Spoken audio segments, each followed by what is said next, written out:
ভীমাশংকৰ জ্যোতিৰ্লিংগৰ মহাশিৱৰাত্ৰিৰ প্ৰস্তুতি। গুৱাহাটীৰ পামহিস্থিত ভীমাশংকৰ জ্যোতিৰ্লিংগৰ মহাশিৱৰাত্ৰিৰ বাবে উখল মাখল পৰিৱেশ। অহা ২৬ ফেব্ৰুৱাৰী শিৱৰাত্ৰিৰ ভক্তসকলক আদৰাৰ বাবে তৎপৰ ভীমাশংকৰ জ্যোতিৰ্লিংগৰ পৰিচালনা সমিতিয়ে। এআইএন লাইভৰ প্ৰতিনিধিৰ আগত ভীমাশংকৰ জ্যোতিৰ্লিংগৰ পূজাৰীয়ে কি জনালে চাওক। গুৱাহাটীৰ পৰা বিশ্বজিৎ সাহাৰ এক প্ৰতিবেদন। নমস্কাৰ, মই বিশ্বজিৎ। মই বৰ্তমান উপস্থিত আছোঁ ভীমাশংকৰ দেৱালয়ত আৰু ভীমাশংকৰ জ্যোতিৰ্লিংগৰ বিষয়ে সকলোৱে গম পায়।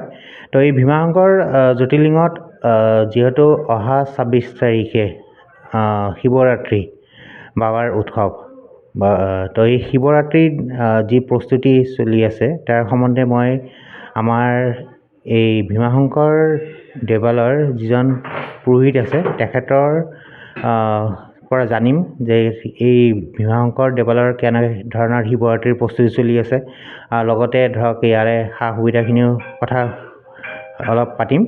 তো মই চিনাকি কৰি দিব বিচাৰিছোঁ আমাৰ এই ভীমাশংকৰ দেৱালয়ৰ বা জ্যোতিৰ্লিংগৰ যিজন মেইন পুৰোহিত তেখেত মোৰ লগত আছে।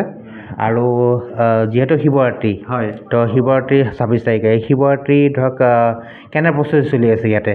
এতিয়া পৰিস্থিতি মানে এতিয়া ধৰি লওক আমাৰ ইয়াতে এই পৰিস্থিতি চলি আছে। ইয়াত প্ৰথমতে ক'ব লাগিব আমাৰ পোহৰটো লাইট লাগিব, আৰু দ্বিতীয়তে ধৰি লওক যিবিলাক আগমন যাতে মানে ভক্তই সুন্দৰকৈ ৰাতিটোত কটায়, যাতে চাৰি পোহৰৰ পূজাখিনি ৮টাৰ পৰা বা 10টাৰ পৰা 12টাৰ 2টা বজাৰ পৰা 4টা বজাত চাৰি পোহৰত যেতিয়া পূজা হ'ব, গতিকে সুন্দৰকৈ যাতে ভক্তগণ আহিলে দৰ্শন কৰি বাবাৰ পূজা সেৱা চৰা আশীৰ্বাদ যাতে লয়, যাতে বছৰটোৰ বছৰ যাতে কুশলে মংগলে যায় সিয়ে কামনা কৰিছোঁ আৰু।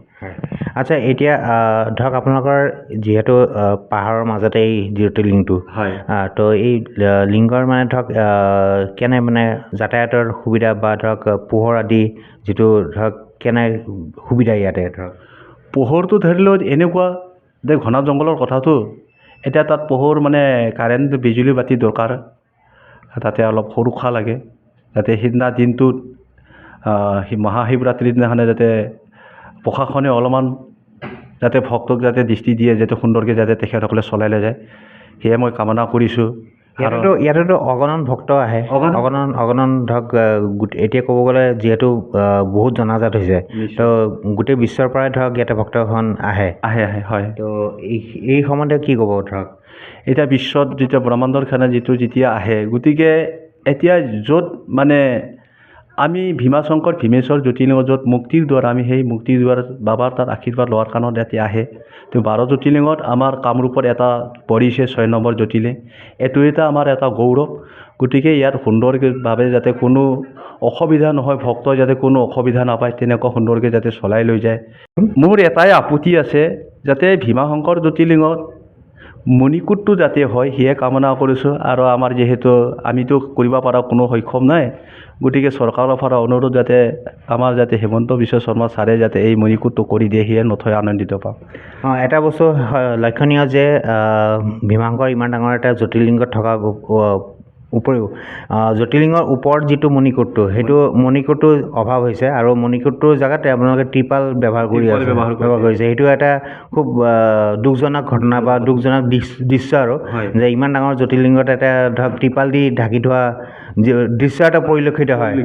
আৰু এইটো ধৰক ক'ব গ'লে এটা মানে খুব শোচনীয় বিষয়ে হয়, যিহেতু ইমান দূৰৰ পৰা যাত্ৰীসকল আহি পেলাই আৰু যিটো মনৰ ভাৱ এটা লৈ আহে, কিন্তু বাবাই ভক্তক আনে কাৰণে ধৰক ইয়াতে আজি ধৰক লোকাৰণ্য হৈ থাকে আৰু। নিশ্চয়। ঠিক আছে, দিয়ক, ধন্যবাদ আপোনাৰ এই তথ্যখিনি জনোৱাৰ কাৰণে। আৰু এয়া আছিলে ভীমাশংকৰৰ পৰা মোৰ বিশেষ প্ৰতিবেদন। ধন্যবাদ। যিকোনো খবৰ আৰু বিজ্ঞাপনৰ বাবে যোগাযোগ কৰক 7896121996, লগতে 7002537271।